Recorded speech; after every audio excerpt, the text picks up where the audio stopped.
Hello again, everybody. Welcome back to another episode of Sportsbook Confidential. My name is John Sullivan, and I'm coming to you live from the FingerLakes1.com studios in Seneca Falls, New York. And this little show here is to help you learn and grow as a sports bettor. And we've got another football-packed episode for you. Lots of college and pro games to talk about. And we're also going to talk about how bettors can have both different experiences and different goals. And why the reason I decided to talk about this today is because there's a lot of amongst my peers and contemporaries, there's a lot of different opinions about what is the correct process for sports betting. And I don't think there's one. I think there are many, and we're going to talk about different styles of bettors and different types of bettors, and there's nothing that's really right or wrong. It's just people are doing things for different reasons, and we're just going to talk about that. So before we get to our sportsbook lesson, let us start by updating my bankroll, as we always do. And we had a winning week, 3-2. It could have been a fantastic week. Just an example, in previous lessons, we've talked about how the lines move over time, and my two losses, by the time I got to the sportsbook last Friday, they had moved in my favor. So those two losses, in reality, for me, turned out to be winners, but for our show's purposes, they'll be marked as losses. So let's take a look at what we had. We had the Duke Virginia over, and that was easy win for us. Plus $18 to the bankroll, and we had the Boise State BYU over, and it was pouring rain when that game started, but it landed comfortably over, plus $17. And then we had the 49ers minus 10. I got to the sportsbook, it was down to minus 9, which I bet, and the game ended 9-0. I did not anticipate the poor field conditions on Friday. I don't think too many people did. But that's minus 18 to our bankroll. And then we had the Jaguars under 43.5. And once again, when I went to the sportsbook, it was 44.5. And it ended on 44. So my ticket actually won. But again, this is a loss for our record-keeping purposes. Minus $18. And then the Patriots minus 10. It just rolled over the Jets on Monday night. And that was plus $19 to the bankroll. So if you do the math, that's a gain of $18, and our new bankroll is now $556. And dividing by 30, as we always do, because we try to be selective sports bettors, our new bet size going forward will be $19. And, you know, being a selective, I feel like I try to impart to my viewers that if you are a beginning sports bettor or someone who's trying to be more experienced as a sports bettor, that being selective is important. That if you're making mistakes with money, that you do it with smaller amounts of money, and you know, and develop a process. You're actually placing wagers instead of, you know, just doing it. It's like people that trade stocks with imaginary money first before they do it with real money. There's nothing wrong with that if you're sports betting with imaginary money, but I feel like the process of actually putting in the wagers and seeing how the rake affects your balances or the VIG is very important. And if you can afford to, if you're actually considering spending large amounts of money on sports bets, that you need to learn how to do it with small amounts of money first. So that's my little soapbox for the day. But we're going to talk about different bettors, different goals. In the sportsbook, bettors visit for different reasons. You can walk into the sportsbook today, as I'll do after this show, and you'll see people there for vastly different reasons. Somebody is there to watch a sporting event, and they're going to bet throughout the game. There's, they call live betting or in-play betting, and people like to do that. They like to go watch a game on, Monday night or Thursday night or whatever, and bet while the game's going on. It's exciting. It adds, excitement and action, as they call it, to the game. That is not my cup of tea. That's not how my process works. But there are some people that are very good at that, and some people that do it just for fun. So that's a different type for myself. Some people go in to place a futures bet on a distant outcome. You could go into the Sportsbook today and you can bet on next year's World. Well, they might not offer it till this year's World Series is over. But next year's college basketball champion, next year's NBA champion, next year's Stanley Cup champion. That's a future event with an uncertain outcome. And, placing a futures bet, the Sportsbook is really kind of the only place where you can get those types of wagers. You have bettors that like to maximize a minimum bet, and I have in parentheses parlay. And these are people that are trying to earn the biggest return possible off a dollar. And you may see them you may see somebody in the sports book and they leave and they have a super long ticket. That means they probably bet a 10-team parlay. And you know what? For a dollar, that's great entertainment value. You can get a scratch-off lottery ticket for a dollar. You can get a coffee at a fast food restaurant for a dollar. You can bet a 10-team parlay, and then you've got all weekend to watch football and see if your ticket's going to pay off. That's entertainment value. I don't think that that's a smart way to maximize your profit. It may be a way to maximize your entertainment, but there are bettors like that like to bet very, very long odds. Then you get into the more serious bettors, and you have bettors that are playing the maximum action allowed. This is somebody that goes to the sports book, walks up to the ticket counter, and says, "I want to place, $3,000 on this game, and will take whatever action that the sports book will let them on a game." They don't care about filling out tax forms. They don't care. They just want to be able to spread their money around because they're either, a whale or they're part of a betting syndicate where a group of people, have pooled their money together to bet on games, and they go to different sports books throughout the country and place wagers on specific games they think they have an edge on. And that's, some people are just professional bettors with big bankrolls, and they're not necessarily, the definition of a whale is somebody who's, not sharp but has a lot of money. There's some really sharp guys that also have a lot of money. So you may see somebody getting the VIP treatment, and that's why. And then you have somebody like me that's a numbers nerd that likes to attack market inefficiencies. So when I go to the sports book, I compare their prediction to my prediction and attack the games where I feel my prediction is stronger than theirs. For example, if my model has a game at -8 and they have the game at -4, well, I feel like the favorite is the side to bet. I'm more strong on my opinion of that side than they are.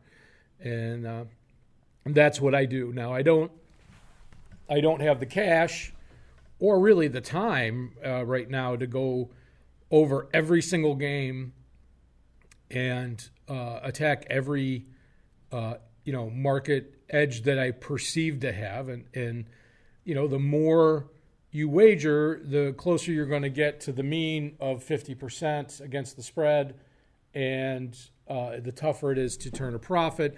So I recommend, for beginning bettors to start slow with fewer wagers. And, if I ended up having time to do nothing but sports betting, well, then, my goals would change. But for right now, I continue to strive to be a selective sports bettor. So we have some different types of bettors. We talked about different types of goals. So I have these categories, and this is not all-encompassing, and you don't have to wedge yourself into one of these. But some things that, are pretty common, for lack of a better term, stereotypes or sex, CCTS, of bettors, using, another math term. The casual novice is somebody that's going to the sports book to check it out, to watch the game, eat some wings, and put a bet on the game. Learning about how to place a bet. They may need help from the staff to operate the kiosks or from a ticket writer to write them a ticket and explain how the payouts work. Then you have inexperienced bettor. You have somebody that knows the odds, how the odds work, as far as payouts go. And they are just somebody that's, getting into sports betting, not necessarily practicing good bankroll management or selectiveness. They may be placing too many bets or bets, too big for their bankroll that will, ruin them until they save up another bankroll to start again. The big payday bettor, we kind of already talked about that. The fellow with a really long ticket or the lady that, it has a 15-team parlay that, they pay $2 and they might win $10,000 if they get all 15 legs right. And that's, I call that the fishing story bettor because they always say, I had 14 legs right and I missed the one by 1 point. And parlays are designed for you to miss by one a lot. The 7, 8, 9, 10 team, 12 team, 15 team, they're designed that way. So, but they're, like I said, for the amount of entertainment for the dollar value, it's a high profit center for the sportsbook too. So they love when somebody wins a 15 team parlay because then they can advertise it and say, hey, you can win too. Come down and play a 15 team parlay. Needs to be right bettor. This is the person that wagers over again until they get a winning ticket because they can't leave until they need to be right. And I find a lot more of these types of bettors at the horse track before sports betting became legal in New York. If you went to an OTB or to a racetrack, they're guys that are going to stay there until they win a race because they need to be right. Jimmy the Greek was if you watch the 30 for 30 on Jimmy the Greek, which is kind of hard to find these days, but he would actually, sometimes if he was making a public appearance, he would go and bet tickets on all of the horses in a race. So just so he could pull out a ticket after the race was over and say, hey, I had the winner on that one. Very shrewd PR there, but not good for the bankroll. You have the experienced grinder. I like to think I fall somewhere in that category, even though I'm not as high a bettor as I used to be for various reasons. But I'm experienced. I know how the markets work. I'm able to develop a professional opinion on a game and stay within bankroll limitations and able to reinvest my winnings into growing my bankroll. And then you have the professional bettor, who is someone is all business, get in, get out. It's all about getting their money down on the games. They can always, bettors that have often have multiple positions on a game. They might bet it at plus 10, and then they might bet it again at plus 13, or they might bet it again at plus 7.5, depending on how they feel. They might bet against it later to get out of the position. These people are strictly business, and it's not to say they can't be nice people and hang out and socialize, but that is a lot of people strive to be professional bettors. Hard way to make an easy living, as they say. It's a lot of work. I don't envy some of the people that do it full time because it seems like it's not as rewarding as they thought it was going to be. I'm more of the opinion of learn how to enjoy it, learn how not to suck at sports betting, and you'll have a good time. So there's no right answer here to what type of sports bettor you need to be. There's no right answer to what type of goals you need to have when you enter the sports book. But you're here to learn and to try it out, and hopefully I can help you. So that's today's sportsbook lesson. I hope you found that to be somewhat interesting. I feel like it's a discussion that needs to be had, and it's hard to do it with one person on your podcast. A back and forth probably would be a little better.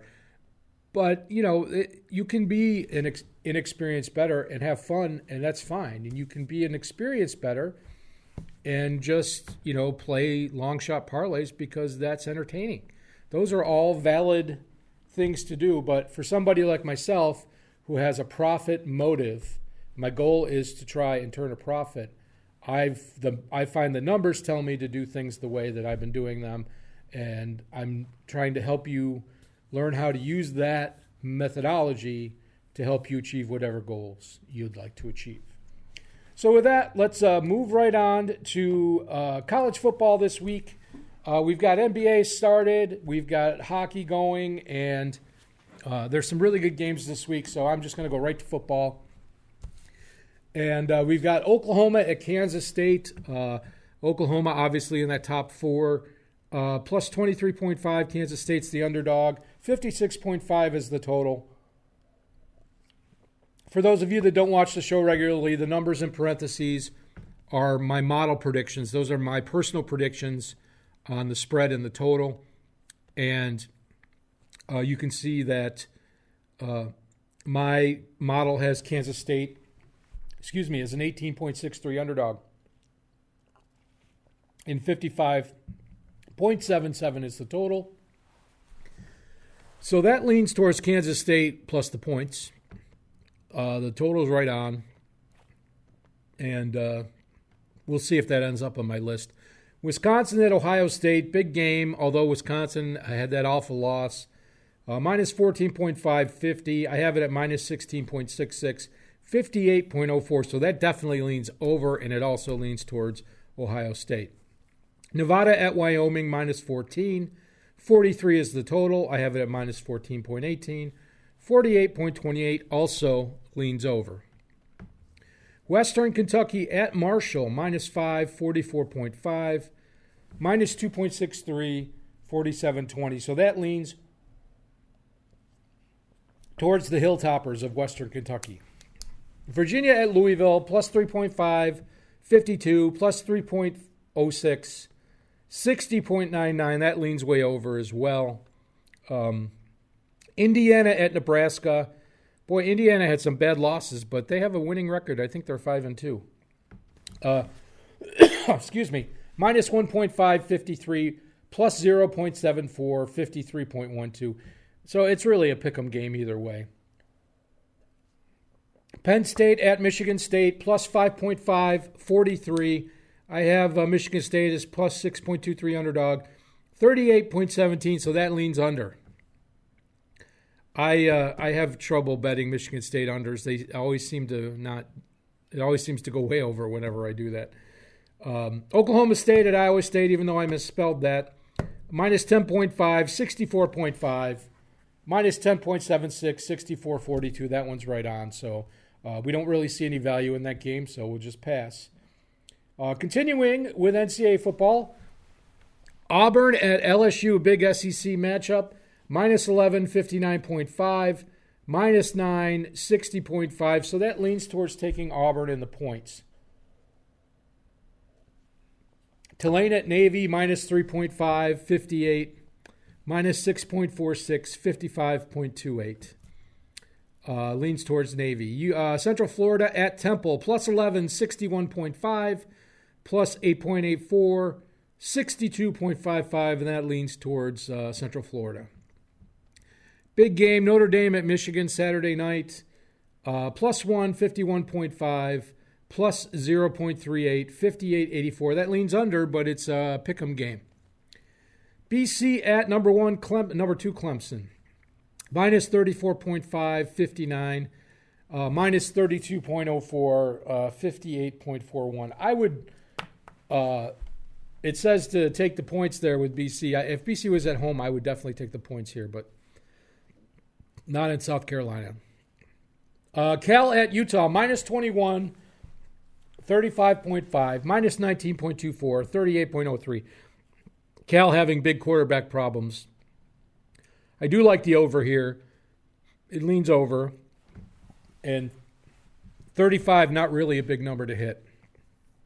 Utah State at Air Force, minus 3.5, 58.5, minus 3.51, 61.88. So it leans over, but the spread's right on.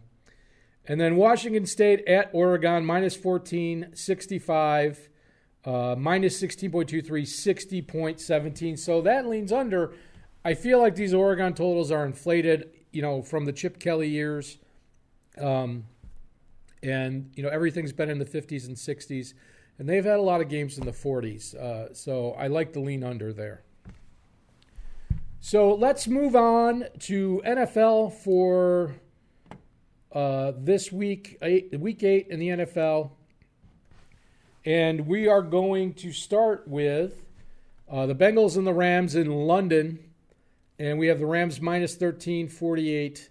I have it at minus 13.69, 47.43. Not much value there. Not a lot of confidence in the Rams offense lately, but I feel like that they will get it together before the end of the season, and I feel like they're a playoff team. Eagles at Bills, minus 2.5, 43.5.